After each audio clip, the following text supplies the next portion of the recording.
Dalam episod pertama, saya ada ceritakan berkenaan zaman belajar dan juga zaman universiti seorang pelajar undang-undang. Jadi hari ini kita nak sambung berkenaan dengan zaman sewaktu kerjaya dan sebelum memulakan kerjaya sebagai peguam, iaitu pelatih dalam kamar. Okey, sebelum kita mulakan episod ini bersama rakan-rakan peguam saya, jangan lupa tekan share, like dan subscribe next episode channel.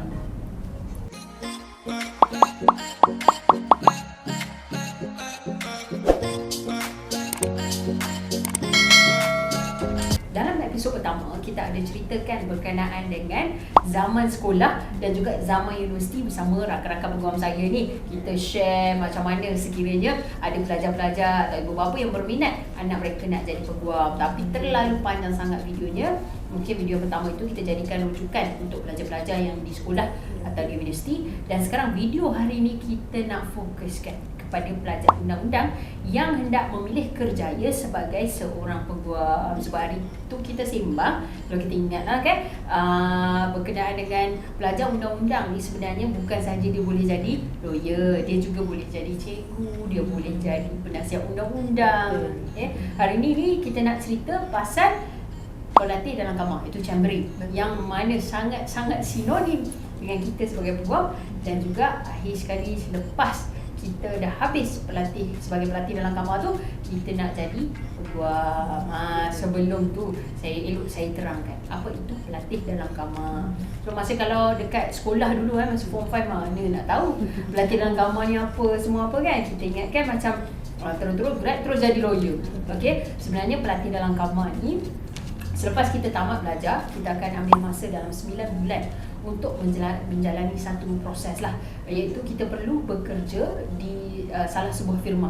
Okay, pilihan kita, dan di situ selepas 9 bulan kita tamatkan, nanti akan diterangkan oleh rakan-rakan saya ni bagaimana prosesnya. Dan selepas tamat 9 bulan ni, maka barulah boleh didaftarkan sebagai peguam cara dan peguam bela di Mahkamah Tinggi. Kalau tak lalui proses ni, kita pun semua tahu tak boleh jadi peguam. Okey, so sekarang ni adakah soalannya, adakah kita semua ni buat chambering? Tengok yang lepas ni ada tu kan, kita ada kat yes or no ni kan. So semua buat chambering. Okey, sebab rata-rata pencarah kita di universiti dulu dia kata, alang-alang kalau dah graduate sebagai pelajar undang-undang, tak kisah apa-apa sahaja career yang kita nak pilih, seeloknya kita buat chambering dulu. Sebab ingat tak Nadia, kita ada buat sama-sama Liga 8 kami bersama-sama. Ada dalam program Liga 8 kita yang dalam tempoh 9 bulan tu ada pakcik lah masa tu, senior lah, senior. Kita panggil uncle. So waktu tu umur kita pun baru 24 kan. Ada yang senior yang berusia 50 tahun selepas bekerja dengan kerajaan, ada dengan polis force kan, police force, dan kemudian mereka nak sambung, nak jadi lawyer. Jadi pada usia 50-an tu baru nak mulakan chambering. Mungkin dia tak sama, sebab yang buat chambering ni budak-budak muda, cara pemikiran tidak sama. Mungkin orang kata apa, yelah biasalah, lebih duduk dengan budak-budak ni, kita mungkin akan rasa tak selesa. Eloknya selepas tamat study, eloklah kita buat chambering. Okay, so Nadia, okay, kita nak tanya, apakah itu tugas-tugas pelatih dalam kamar? Okey, pelatih dalam kamar ataupun chambering student kan, diperlukan untuk membuat satu latihan praktikal dalam masa tempoh kira-kira 9 bulan. Okey, sebelum dapat mendapat sijil amalan untuk menjadi peguam. Okey, dan sebelum dipanggil ke mahkamah dalam upacara call to the bar kan. Okey, so dalam masa 9 bulan ni, melalui pengalaman saya, dan saya percayalah sama je pengalaman dengan rakan sebaya saya ni kan. So rakan peguam saya ni, pandang korang berdua tadi, tapi rakan peguam saya ni lah. Okay. So dalam masa 9 bulan tu, diperlukan untuk attach satu firm, legal firm. Okay, you kena pilih dulu legal firm mana yang untuk you practice selama 9 bulan tu. So lepas pilih legal firm tersebut, so legal firm tu bolehlah dipilih melalui carian, dari perkabaran, dari segi status legal firm tu. So kalau awal-awal you dah decided nak jadi macam nak more into criminal law, dan pilihlah firm yang betul-betul specialize, emphasize dalam criminal activities, criminal law. So kalau nak buat civil procedure ke apa, pilihlah firm-firm yang ada specialization dalam bidang tersebut. Okay, so seperti saya pilih dalam satu firm yang it's a quite small firm lah, tak kecil, tak besar, dalam 10 orang je lah kalau firm tu. So dia buat dalam bidang hartanah, okay, civil. So dalam firm tersebut selama 9 bulan saya diberi peluang, okay, untuk pergi ke mahkamah, okay, pergi ke mahkamah sebagai pelatih dalam kamar, dan ada restriction pelatih dalam kamar ni bila pergi ke mahkamah. Okay, you tak boleh appeal sesuka hati depan the judges, depan magistrate, selalu depan magistrate kan, for the first 3 months ke kita dapat short call kan. Dalam masa tempoh 3 bulan yang pertama, so kita boleh pergi ke mahkamah untuk mendapatkan tarikh yang untuk di postpone oleh mahkamah, untuk buat benda yang simple lah, tak berat sangat lah. Okay, dan kita boleh pergi appeal depan magistrate tu dalam mahkamah. Okay, so selain pergi ke mahkamah, sorry, 3 bulan pertama kita tak boleh, selepas kita dapat short call. Short call. Selepas kita dapat short call. Okay, lepas short call. Okay. So, thank you. Dah lama dah berkarat. Sebab saya, pengalaman saya buat chambering tu, saya amat hargai sangat, bernilai. Sebab masa tu saya dapat pengalaman untuk pergi ke penjara secara legal. Okay, masuk keluar penjara secara legal. So masa tu juga saya dapat berjumpa dengan rakan baik saya ni, rakan bijaksana saya ni, Cik Zabita ni. Sebab masa dekat UIA jadi senior saya, tak bertegur siapa sangat. Masa di penjara dia nak kena cerita juga. Masa kat penjara baru rasa rapat masa tu kan. Sebab masa tu rasa adalah chemistry, okay? Dan kenapa saya sebut penjara? Okay, sebab masa jadi pelatih dalam kamar, chambering student, kita akan diberi pilihan. Yalah, kan, diberi pilihan untuk buat praktikal, untuk pilih bidang apa yang you nak buat. Ada legal aid lah. Legal aid.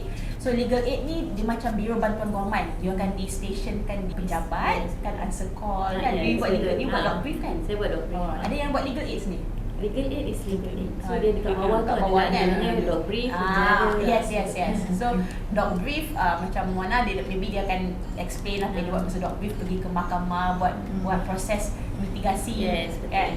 Yang I confuse tu dengan yang wanita tenaga nita. Yes, tenaga nita pun dia akan bagi free advice. So macam saya specifically buat aktiviti dalam penjara, iaitu dapat interview banduan, yang mana banduan ni akan mengaku bersalah untuk proses mitigasi untuk reducekan mereka punya sentence hukuman di mahkamah. Lebih kepada interview dengan prisoners kan. Yes, interview, evaluation, pemeriksaan semua tu lah. Dan selepas tamat tempoh tersebut, sebelum tamat tempoh 9 bulan tu, diwajibkan untuk mengambil ethics course. Kan, ethics exam. So ethics exam, ujian bahasa Melayu sebelum melayakkan diri anda untuk dapat sijil amalan tu, yang mana anda akan di-call to the bar lah. Dia dah jawab. Tak, tapi nak tambah satu. Tambah. Kita boleh tambah. Okey, silakan. Dia dah Tak apa. Kita dah habis dah, saya beri. Dah habis dah. Mana dah dapat? Okey, silakan. Bukan nak dapat, just nak tambah. Tambah. Nak tambah satu point. Okey, yang tu kalau macam Miss Nat dah tahu nak buat apa selepas tu, maknanya kita dah belajar 4 bulan. So bila time chambering tu kita dah tahu dah, okey, ini bidang yang kita nak khususkan. Okey, macam contoh kriminal tadi kan, kalau kita nak jadi criminal lawyer, so kita pilihlah firm yang memang specializes in criminal law. Macam mana pula kalau graduan yang tak tahu nak buat apa? Macam saya dulu lah. So macam saya tak tahu nak pilih sebab saya tak ada first hand experience lagi yang macam mana nak bekerja dekat dalam bidang tu. So apa yang saya buat, saya pilih full service legal firm yang mana dia buat semua. So dia ada criminal law, dia ada buat criminal law, dia ada buat civil litigation, dia ada buat conveyancing. Conveyancing adalah yang kita tak payah pergi court tu, kita just buat papers, SPA and stuff lah. So boleh pilih firm berdasarkan apa yang kita minat. Cara yang baik. Sebenarnya pilih pilihan firm macam Nadia cakap, Rizwana cakap memang sangat-sangat penting. Sebab apa? Okay, contoh saya ni jenis yang suka bercakap. Okay? Dan kalau episod yang lepas kita cerita saya di sekolah mungkin kurang tidak berapa gemar nak bercakap sangat, tapi bercakap. Okay? Kena bercakap. Tapi bila di universiti, saya punya minat adalah apabila setiap kali ada presentation dekat universiti, kita ada presentation. Saya rasakan sangat berminat kalau saya dapat presentation. Perasaan saya kalau dapat berdiri di depan tu macam wow, gitu. So Ada yang takut kan, ada yang takut. Dia bukanlah nak kata short sendiri tidak. Tapi saya jenis minat. Saya suka kepada public speaking.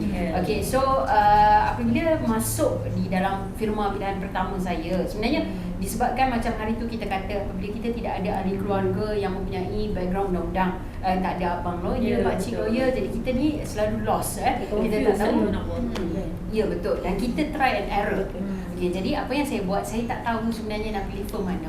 Sama juga, ni masalah kita semua sama. Jadi kita pun tengok berdasarkan tempat. Contoh, masa itu saya tinggal di Putrajaya, apa yang paling terdekat di kawasan Putrajaya. Okay, kemudian saya tengok, adalah dalam 7 ke area Puchong, area Putrajaya. Jadi saya pilih salah satu firm yang mencari pelatihan kamar yang 9 bulan ni. Kali pertama bila saya masuk firma tersebut, rupa-rupanya firma tersebut dia buat conveyancing. Saya ni tak tahu masa mula. Okay, jadi saya pun masuk buat conveyancing, tapi mereka ada buat bank litigation. Bank litigation maknanya contohnya ada tuntutan credit card, ada tuntutan orang kata apa, hutang kereta, tetapi tidak involve orang kata perbicaraan dekat mahkamah. Macam contoh kalau dalam kes-kes yang lagi dahsyat, civil litigasi, contoh trespass, ceroboh, fitnah ataupun family matter atau banyaklah fraud, penipuan, itu lebih banyak ke mahkamah. Okay, dalam firm ni dia banyak yang ada kat office. Jadi dia tidak kena dengan jiwa saya.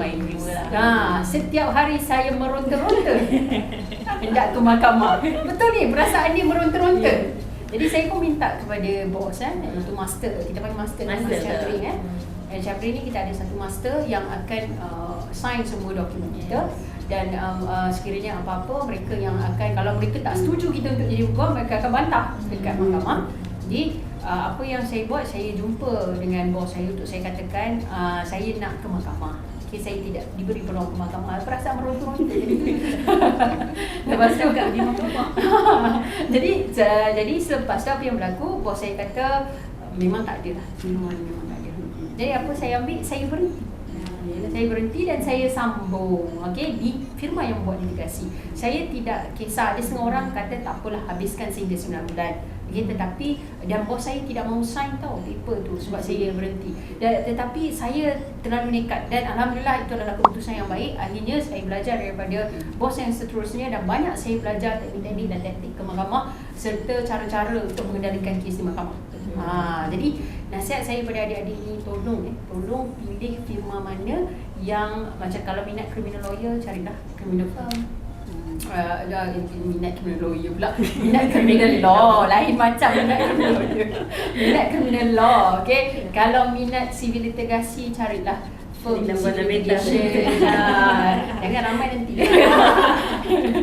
Okay, civil litigation. Kalau minat conveyancing, mungkin ada yang tak berapa nak mahir nak bercakap, ada rasa nervous, tapi berminat dengan buat kerja-kerja macam perjanjian. Okay, conveyancing kita ada corporate lawyer, kita ada macam-macam lah. Macam-macam kita boleh cuba. Okay, so tadi kita simbang sebab yang paling muda antara kita mana baru 3 tahun, 11 tahun. Jadi kita dah lupa langkah-langkah ni. Okay, kita dah lupa short call apa, long call apa. Okay, Wana boleh cerita sikit adik-adik ni yang habis grad, yang dah filekan paper. Tadi Nadia ada sebut short call. Short call tu belum boleh pergi mahkamah lagi. Kemudian lepas dah 3 bulan baru boleh masuk mahkamah. Okay, mungkin Wana boleh cerita long call, etik semua apa-apa macam tu lah. Okay.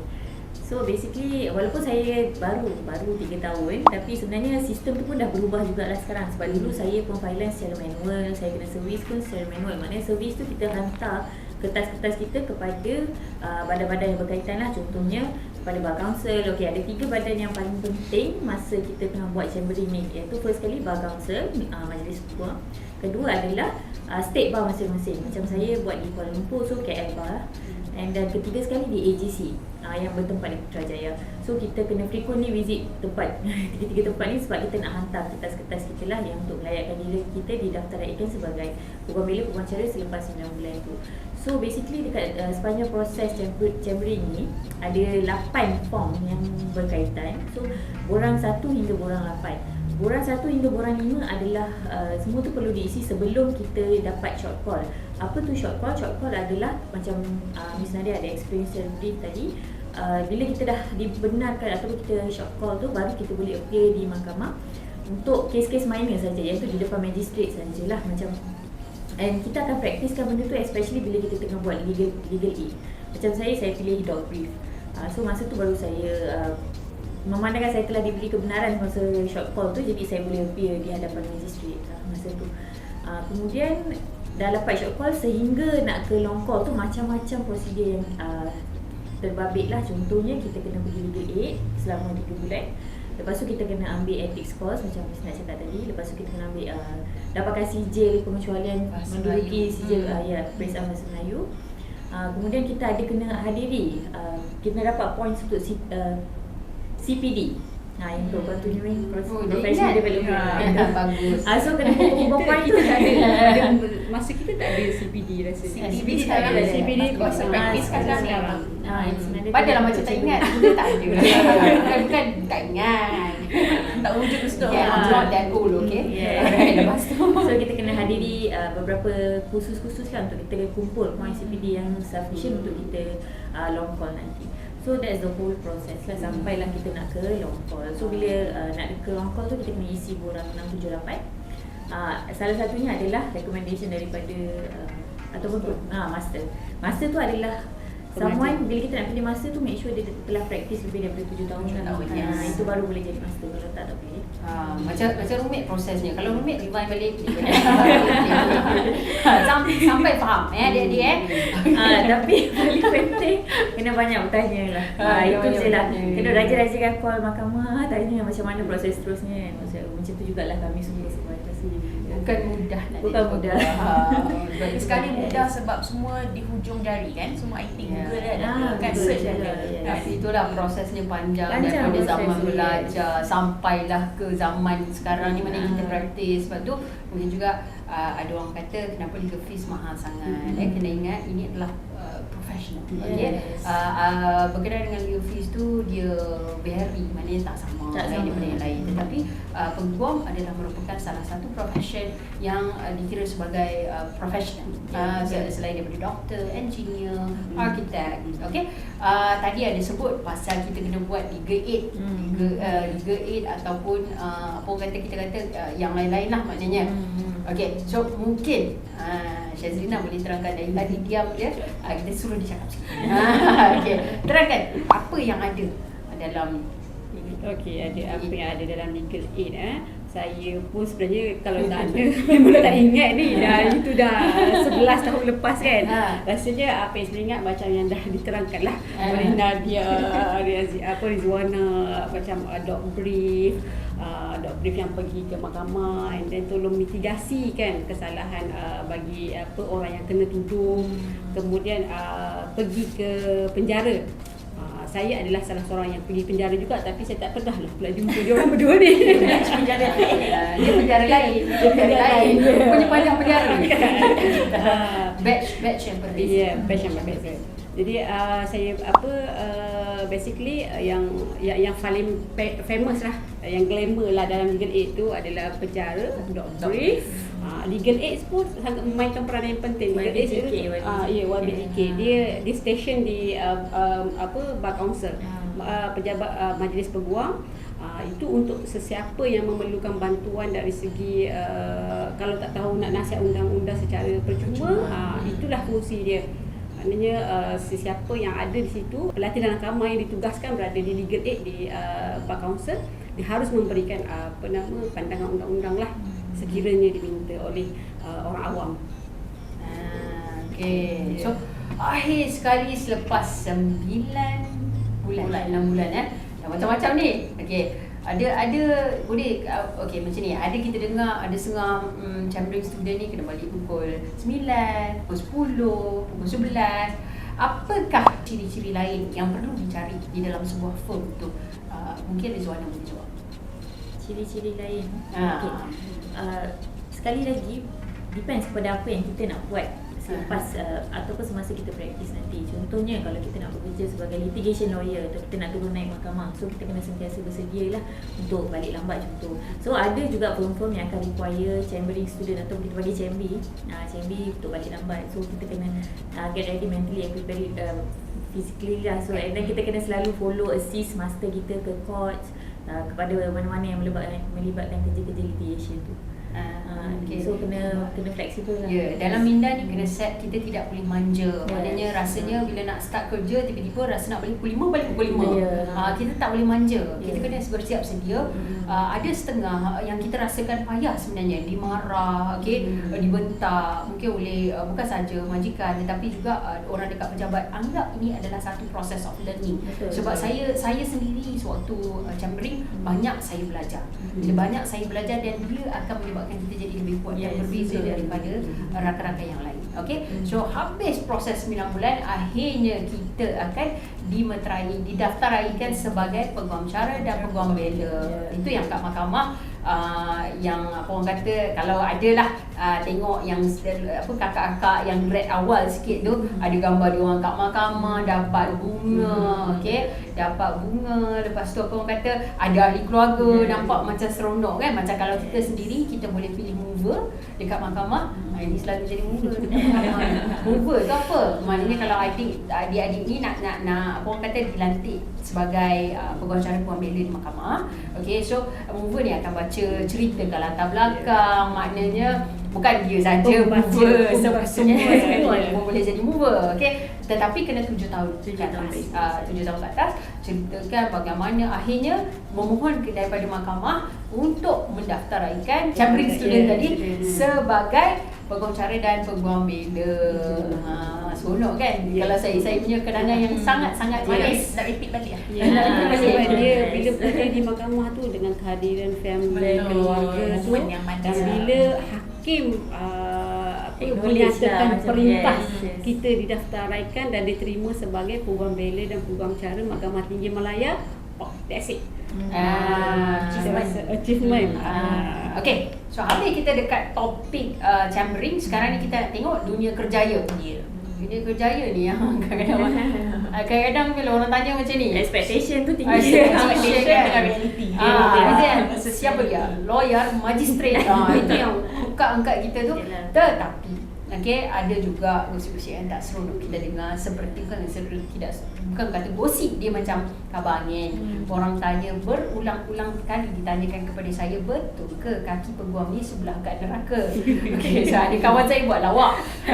Dia kata kalau ke mahkamah, kaki kat mahkamah lah. Takkan di neraka katanya.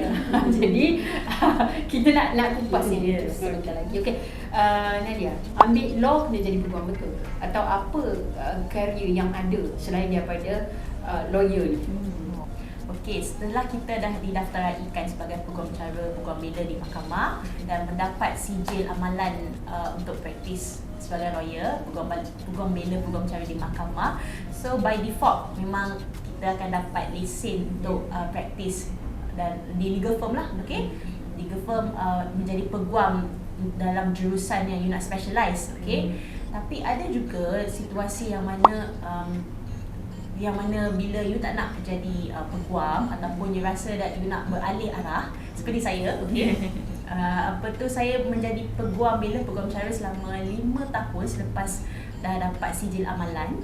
Selepas tu saya merasakan nak turn into a new leaf, nak dapatkan satu pengalaman yang berbeza. Saya join corporate company, organisasi sebagai legal advisor, penasihat undang-undang. So penasihat undang-undang ni dia punya scope dia apa yang you belajar di universiti dan masa chambering tu, dia punya knowledge sama, cuma apart from pergi undang-undang, besides you pergi mahkamah, you menjaga kepentingan syarikat.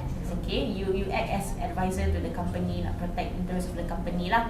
You jaga dia punya dokumentasi, you jaga dia punya contract. Okay, you advise the company sama ada tak any apa tu, Cause of action. yes, cause of action kalau disaman ke atau untuk menyaman pihak lain. Okay, so okay, selain peguam syariah, dia jadi legal advisor, dan ada juga rakan sebaya, rakan-rakan kami juga yang beralih arah kepada menjadi ejen hartanah, kan, ejen insurans. So ikutlah kepada pengalaman dan kepada minat apa yang you nak buat in your life. Mungkin macam apa yang you nak pursue your career lah. Mungkin tak semestinya terus jadi lawyer. Sebenarnya apa orang kata sebagai graduan undang-undang ni banyaklah kerjaya dia. Okay, so macam saya katakan tadi ataupun dalam episod lepas, saya kata sebenarnya sebelum kita shoot ni saya tengok soalan-soalan daripada orang yang komen dekat Facebook saya, okay, berkenaan dengan soalan kalaulah saya jadi peguam. So ada salah satu soalan ni menarik juga. Soalan ni dia tanya macam ni, kalau kita graduate sebagai apa orang kata pelajar undang-undang ni, adakah pertama kita perlu jadi peguam kerajaan atau peguam swasta, atau boleh tak kita terus buka firma guaman sendiri? Saya tanya saya. Itu mata tengok tu kan sebut nama. Ya, konteks saja ada. Okey. Macam ni.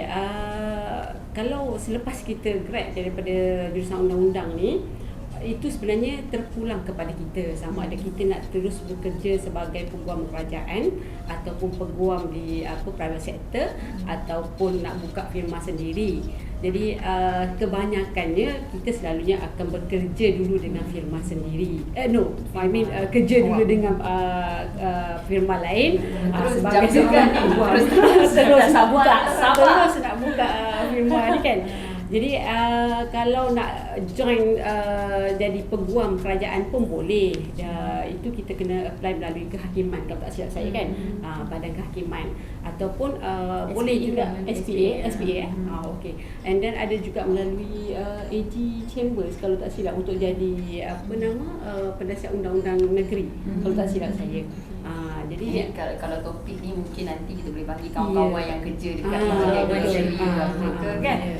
Sebab saya rasa kalau nak buka firma sendiri pun boleh. Kalau rasa yakin, confident macam Puan Zabita kita ni. Saya honestly saya kata bagi saya sangat kagum dengan Puan Zabita sebab dia dah buka firma dia sebaik sahaja lepas chambering kan. Dan lepas beberapa bulan. Ya, lepas tu saya sendiri bila nak buka firma guaman selepas 4 tahun saya sudah bekerja dengan orang lain, dengan firma lain. Saya tanya tips kepada Puan Zabita lah, macam mana nak buka firma, macam mana nak menguruskan firma. So itu adalah laluan kita lah untuk kerjaya sebagai seorang peguam, kerjaya sebagai jurusan grad daripada jurusan undang-undang. Sama ada nak buka firma ke, nak kerja dengan kerajaan ke, nak kerja sebagai penasihat undang-undang tu adalah pilihan kita yang mana kita minat dan we go for it. Tengok jugalah kepada individu masing-masing. Okey. Sebelum kita nak mulakan sesuatu, kita kena kenal diri kita juga. Okey, macam contoh Syazina dia mula selepas 4 tahun. Okey, sebenarnya memang betul belajar daripada orang, dapatkan experience, pengalaman sangat-sangat berharga. Kadang-kadang apa yang kita belajar masa kita punya dunia kerjaya ni tak ada di universiti. Sebab bila tak ada di universiti, kadang-kadang kita ni dalam pada kita meneruskan, contoh buka firma sendiri, ada mungkin kita belajar sesuatu yang baru, kadang-kadang kita buat silap. Okay, macam saya dulu, saya ni memang jenis yang begitu, yang bersemangat. Kalau rasa nak buat, saya buat. Tapi dalam tu pun adalah orang kata proses dia. Kadang-kadang ada banyak saya terpaksa bertanya kat orang ni, saya terpaksa bertanya kat orang tu. Kita kena proses of learning tu sangat banyak. Dan kalau boleh sebenarnya adik-adik lepas dah grad nak terus buka firm sendiri, alhamdulillah. Tetapi digalakkan kita dapatkan pengalaman tu. Lepas tu ada satu soalan yang menarik ni daripada orang awam dekat Nina juga, netizen lah. Tanyanya, okey, betul ke tidak peguam gaji peguam mencapai 5 angka? Oh. Last person yang Siapa nak jawab? Kita bagi dekat bos. sensitif tu. Okay, begini. Macam biasalah, apa-apa saja profession, kalau kita bermula, gajinya tentulah tidak banyak. Okay, tak kira lah kita ni engineer ke, lawyer ke, doktor ke, dan gaji kita ni akan meningkat daripada semasa ke semasa mengikut pengalaman dan juga kualiti. Maknanya kalau kita ni dikenali sebagai orang yang ada kualiti lah, reputasi, of course lah harga gaji kita akan ni lah meningkat. Jadi pada peringkat awal ni mestilah tak sampai 5 angka. 5 angka ni 10,000, 12,000, 13,000, 5 angka. Jadi siapa-siapa pun yang bekerja pada peringkat awal mestilah tak akan sampai 5 angka. Okey, mungkin ada perbezaan di antara firma guaman tu antara kalau kita nak cari kerja, kita kena tengok juga kepada apa firma tu berapa gaji yang ditawarkan. Mungkin ada yang itu concern dia. Okey, tetapi setelah beberapa tahun, contoh lepas 5 tahun, 10 tahun, ada antara pegawai-pegawai tu tentulah gajinya melebihi 5 angka, campailah 5 angka. Jadi ikut tahun juga. Ikut pengalaman. Ya, ikut pengalaman juga. Okey, seterusnya ada soalan tanya tadi kan. Kita ada cakap pasal apa tu law grad ni. Kita ada cakap pasal CLP. Okey. Siapa itu paralegal? Boleh jawab Nadia?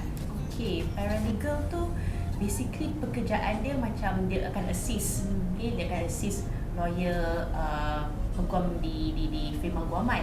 Tapi perbezaannya ialah paralegal ni dia setahu saya lah dia tidak mendapat sijil praktis amalan guaman. Dia Itulah tadi yang kita buat chambering yes, semua apa tu. dia ambil chambering, pun dia ambil chambering semua tapi no dia kebanyakan berita seperti klik saya di pejabat. Okey, dia tidak mengambil chambering, dia sampai degree je. Dia sampai degree tapi Dia ada latar belakang undang-undang. Ada latar belakang undang-undang. Dia memang ambil degree. Ambil degree, kata degree pun diploma ke sijil ke, tapi ada basic law requirement yang maknanya dia LLB lah. dia LLB ataupun maybe lower than LLB ke dia ambil kan, tapi dia tidak mendapat sijil amalan guaman tu, dia tak pergi chambering, dia tak call to the bar. Perbezaannya lah. Okay. Alright. Ini lepas-lepas ni soalan more kepada dunia praktis kita. Dia tidak ada prosedur. Contoh orang tanya stres ke tidak jadi lawyer sebagai ibu, bagaimana jadi lawyer. Okay. Jadi soalan ni kita nak tanyalah dekat Rizwana, sebab saya nak cakap stressful ke tidak. Saya firma saya sendiri, arahan daripada saya kan. Jadi kita nak tengok pada Rizwana ni, stressful ke kerja jadi pegawai? Mungkinlah ada orang nak pilih kerja ni kan. Okay. For me lah, my personal experience tak adalah stressful mana pun. It depends on your work environment juga. Apa yang kita maksudkan dengan stress tu? Adakah stress daripada rakan-rakan sekerja? Adakah stress daripada kerja tu sendiri? Kalau kita nak kata stress daripada kerja tu sendiri, memang bidang guaman ni memerlukan kita sebagai macam mana, it's very difficult untuk distinguishkan diri kita dengan case klien kita tu, sebab kita tengah tolong diorang kan untuk represent diorang di mahkamah, kita nak bawa cerita diorang di mahkamah. So macam mana pun kita akan terasa macam okay, kesiannya orang ni macam tu lah. Tapi kena ada line lah, kena ada distinction between personal dengan professional life lah, macam tu. Lepas tu nak kata bagi saya kerja stres kalau ada pun daripada sudut tu je lah. Macam kita akan jangan get emotionally attached to your cases, to your client. Lepas tu macam saya alhamdulillah work environment very lively, tak ada masalah apa-apa. Betul. bukan boleh tak. Ada. Jawab tadi pekerja saya. Takut. Okey, saya ke belakang juga. Boleh nak umpat apa? Saya dah all the staff are very nice. Macam datang kerja pun tak ada rasa macam ini nampak nak tengok muka orang tu lah, tak ada. So semua okey je, tak ada masalah. Tu depends kepada firm juga. Kalau rasanya colleagues tu sendiri yang memainkan peranan lah for me. Kalau colleagues semua okey, tak kisahlah macam mana stress profile tu, insyaAllah we can get through that. Tapi kalau colleagues kita memang jenis memang torture kita ke apa ke, macam bagi pressure ke apa ke, so macam stress, file tu rasa simple pun tapi macam nak buat tu rasa macam renyahnya lah macam tu. So maknanya kalau nak memilih kerjaya tu orang kata stressful jadi pegawai, tidak juga. Tak jugalah. Bukan semua kerjaya sebenarnya. Betul. Ya betul, semua kerjaya stres. Betul. Yes. Okey, lepas tu ada pula orang kata kalau kerja jadi pegawai ni ada yang balik malam-malam sampai tak jumpa keluarga. kan. Okay, kita mungkin boleh tanya kepada Nadia ni sebab dia ada pengalaman yang begitu. Okay, dia mungkin boleh cerita betul ke tidak sebenarnya atau bergantung pada tempat. Okay, melalui pengalaman saya bergantung juga pada tempat. Sebab masa chambering, okay, tak boleh lah you nak compare masa chambering dengan yang betul-betul dah practice kan. Okay, masa dalam practicing field ni, practicing world ni, okay, ada 2-3 firms jugalah saya pernah attach with. Salah satu firm tu dia buat corporate. So dia buat corporate and mereka ada very tight timeline that they have to meet. Okay, so dia punya cases pun very complex and complicated, yang memerlukan you study the case very in detail, and then banyak dokumen nak kena baca, and then to add up benda tu jadi more complicated is the superior, the bosses tu pun they have their own sweet time nak buat kerja kan, so they are only available during night time. So you just imagine lah, bila you were only available during night time, so you punya kerja pun akan all push sampai ke malam and sampai the next day. So ada at times jugalah yang I balik pukul 2-3 pagi semua kan. But that depends lah on the firm yang you attach with. Ada juga firm yang very laid back, yang buat banking litigation, yang betul-betul on the dot dah balik kan. So corporate world pun macam tu, in-house macam tu juga environment dia, practicing world pun macam tu juga environment dia. So it all depends dengan firma tu sendiri, dengan how you manage your time juga. Sebab pasal concern masa ni, saya rasakan kalau yang bujang-bujang tak ada keluarga, tak ada anak ni, mungkinlah kalau nak balik pukul 10-11 ke apa ke, tinggal ada komitmen kan, dia nak ambil anak kan, nak hantar anak pergi sekolah kan, kita ada jadual-jadual kita nak kena ikut. Yang selalunya yang kalau concern kepada orang yang nak kejar masa dan ada jadual sendiri, mungkin elok sekiranya pilih firma guaman. Kita cerita pasal mak. Okay, ada juga soalan yang ditanyakan di dalam ruangan komen. Okay, dia kata macam mana kalau kita ni sebagai seorang ibu, kita nak balancekan masa.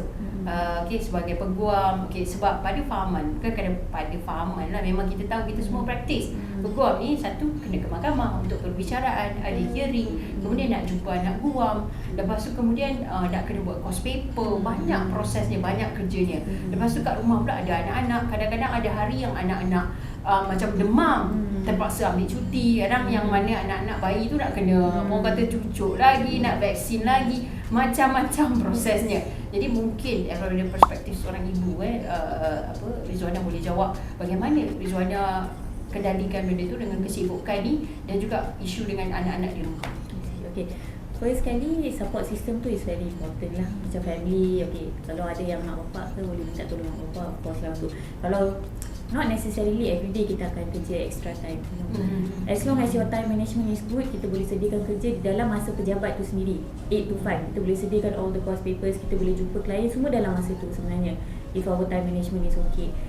Cuma yang berkaitan ke mahkamah tu, kalau mahkamah berdekatan dengan area tempat kerja kita, tak ada masalah. Contoh macam kita selalu ke KL Court dan juga insyaAllah lah, so tak ada masalah pun. Cuma kadang-kadang kami ada cases yang macam dekat Melaka ke atau dekat Seremban ke, so nak tak nak on the way, katakan habis bicara tu dalam pukul 4.30, so nak dekat sampai rumah pun memang nak dekat pukul 5-6, so 6 atau 7 lah. So yang tu je lah yang akan lebih masa pun. Tapi at the same time, macam saya cakap tadi, support system is very important.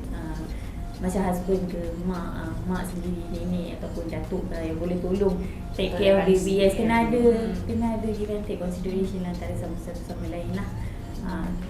Mungkin tadi Wana cakap kira paling lama pun balik 6-7 mungkin ada firma lain yang boleh lebih lewat. Okay, sebab memang firma Rizwana ni dia tak boleh lewat. Jadi yang mungkin mak tu tanya, tapi firma saya balik 9. Macam mana nak kendalikan? Itu berbalik kepada persoalan pukul berapa masa dan mana yang mana. Macam Nadia tadi, bila lama-lama bekerja di sebuah syarikat yang kena balik pukul 2-3 pagi tu, apa kesudahannya? Kesudahannya saya rasa this is not healthy, mentally, physically. So ada work-life balance. Yes, ada work-life balance, and parents saya, family saya pun yang selalu rasa bimbang atas akan keselamatan saya. Dan kesudahannya saya tender my resignation, dan dalam 3-4 bulan contohlah saya stay dengan that firm. So after that saya pindah to new firm, and terus pergi masuk ke dalam legal advisor punya field lah. Ya, okay. So kalau ibu-ibu yang ada anak-anak kat rumah, concern dia kata saya ni sebagai peguam, dalam masa yang sama ada anak-anak kat rumah, mungkin tertekan dengan jadual kerja ke apa, mungkin boleh pertimbangkan semula. Semuanya terletak kepada kita sendiri, bagaimana kita mengendalikan. Sebab ada orang yang tidak kisah untuk bekerja sampai 10-11 malam, cara pengendalian support system bagus, tetapi support system ni bukan kadang-kadang kita saja suami isteri ada dekat Kuala Lumpur, mak ayah ada dekat Pahang, ada dekat Johor. Susah juga sebenarnya, kan? Okey. Ni kita nak tanya Syazlina. Okey, ini orang ni faham peguam ni ada kat mahkamah. Ramai orang awam faham, dia tak tahu sebenarnya peguam ni dia ada macam ni lah, ada firma dekat satu tempat. Kalau nak pergi jumpa peguam, dia pergi dekat firma dia. Kalau mereka nak cari peguam, mereka faham, mereka pergi ke mahkamah cari. Lepas tu mana peguam? Tak jumpa peguam. Sebenarnya peguam ni bagaimana dan di mana kedudukan dia kita cari. Location. Mungkin boleh kita dekat website pun kita boleh jumpa. Mungkin boleh cakap yang tu. Okey. Sekarang ni peguam ni senang nak cari kan. Google je dah dapat dah peguam. So peguam ni ada kat mahkamah ke tidak? Macam cerita sikit. Kat mahkamah memang ada peguam. Peguam yang mengendali selalunya di mahkamah ni peguam-peguam yang telah dilantik telah dilantik untuk mengendalikan kes. Mahkamah contohnya kes sama menyaman lah. Kes tu anak buah. Tapi pejabatnya tidaklah di dalam mahkamah. Pejabat bukan di mahkamah. Pejabat dia di luar. Di merata-rata tempat lah. Di mahkamah tu hanya untuk dengar kes semata-mata. Jadi kalau nak cari peguam sekarang ni, boleh cari di mana-mana sekarang. Google ataupun Nation Bar website. Find a lawyer, type tu je. Boleh cari lawyer. Nak cari konservator ni pun ada. Promote saya promote. Okay, alright. So macam tu cara dia. Kadang-kadang ada orang kata saya tak pernah nanti peguam, tak apa, kita tanya je. Boleh kan, call je, tak ada masalah. Peguam sekarang ada email, ada nombor telefon, telefon je. Nak cari apa Syazlina pun boleh, Rizwana pun boleh. FB pun ada, cari mereka. Okay, tak semestinya saya. Okay. Selepas tu ada juga yang ni saya nak tanya, dalam antara tiga-tiga ni yang paling layak jawab. Okey, so soalan seterusnya, kita pun tahu Syazlina pada awalnya saya ada ceritakan masa episod 1, Syazlina ni buka firma sendiri. Okey, boleh tak cerita pada adik-adik yang lepas dah 3 tahun, 4 tahun dah habis dah experience, dah pandai dah ni, mereka nak buka sendiri firma, adakah prosesnya rumit? Okay, kita tak payahlah cerita satu-satu kan. Adakah prosesnya rumit? Apakah yang diperlukan untuk membuka firma? Okey, kalaulah peguam-peguam muda di luar sana ataupun yang dah lama dah bekerja dengan firma lain dan ingin membuka firma guaman sendiri, saya tak naklah cerita detail macam mana nak buka firma dia, sebab apa yang diperlukan hanyalah nama firma guaman. Okey, buat satu cadangan nama kepada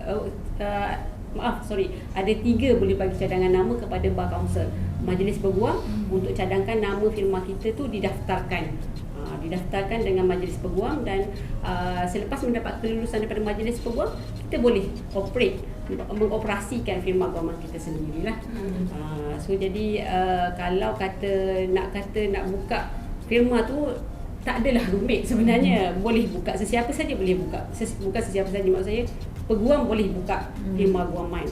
Tetapi dalam proses untuk maintain tu, saya rasa nak maintain, nak sustain keberadaan di dalam profession undang-undang ni, itu yang penting. Sebenarnya bila dah buka firma tu, dia lebih kepada bisnes. Ya, betul. Apa sahaja bisnes. Nak jual nasi lemak pun bukanlah mudah. Okey, sebab kita kena ada pembeli, kan? Macam jual nasi lemak, kita kena ada tempat, kita kena setting, betul tak? Sama juga apa-apa sahaja perniagaan. Dan ini adalah soalan yang terakhir sekali. Okey, dan soalan ni rasa macam nak bangun. Orang selalu tanya. Okey, soalannya benarkah, okey, orang kata, ada orang tulis, dia kata macam ni, sejak daripada saya kecil saya selalu dengar peguam ni kalau jadi peguam sebelah kaki di neraka. Okey, dan sebelah kaki di neraka maknanya kira nak kata jamin masuk neraka lah. Benar atau tidak? Okey, ini adalah pandangan saya selama 11 tahun sebagai seorang peguam. Begini, apa sahaja yang kita lakukan, tidak kira apa profession sekalipun, sama ada kita doktor, cikgu atau arkitek, sekiranya kita melakukan dengan mengikut cara yang betul.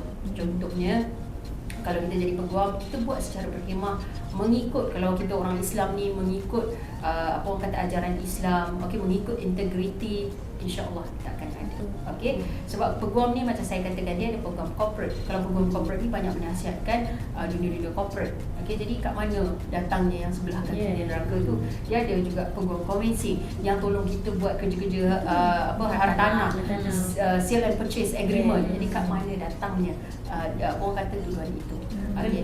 Kalau saya boleh tambahlah sikit kan, pasal satu sebelah kaki di neraka, sebelah kaki di syurga ni, saya rasa saya dah pernah terbaca lah, kalau saya salah mungkin ada apa dekat luar sana, orang kat luar sana boleh betulkan lah.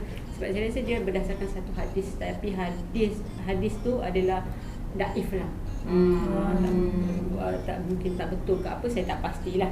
Tapi menghukum kerjaya peguam sebagai sebelah kaki di neraka tu saya rasa tak wajar lah, mestilah. Sebab tu saya kata tadi nak bangun. marah. Tak boleh generalize Betul kan. Sebab tidak kira apa-apa profession. Kalau contoh kan, kadang-kadang kita tengok ada setengah laporan bila kita tengok dekat berita, okey, kita percaya pada PDRM. Okey, PDRM ni.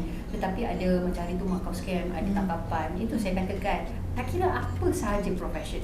Macam kita hormati PDRM, dan saya memang sehingga hari ni kalau ada masalah, ada kes rompakan ke apa, saya memang bergantung. Tetapi apa sahaja SPRM atau itu badan-badan kerajaan. Begitu juga dengan badan macam profession. Ada juga kita dengar macam arkitek ada salah laku buat CBT, criminal breach of trust, ada.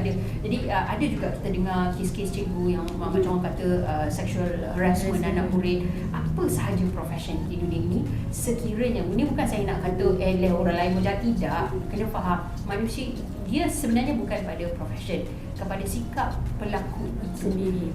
Jadi kebetulan dia ada dalam profession itu. Okey, makanya kita tidak wajar untuk buat satu kesimpulan yang mengatakan peguam ni kakinya sebelah ni neraka. Sebab apa? Sebab orang kata peguam ni membantu orang menipu, peguam ni membela orang salah. Saya faham daripada mana argumennya itu, membela orang salah. Bukan semua yang begitu, bukan semua. Dan tidak juga saya katakan tiada. Okey, macam saya katakan life balance, ada yang baik, ada yang buruk.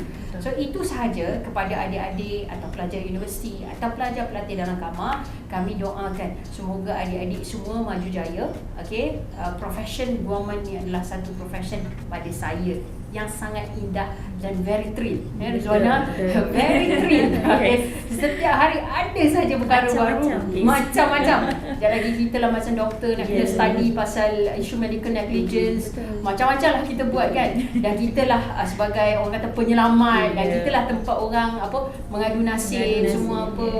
Dia sangat thrill. Dan saya bukanlah jenis yang pasif yang boleh buat satu kerja 9 to 5 pergi office. Okay? Jadi sangat-sangatlah saya suka profession ni. Dia apa-apa sahaja profession yang kita pilih, paling utama apa yang kita minat.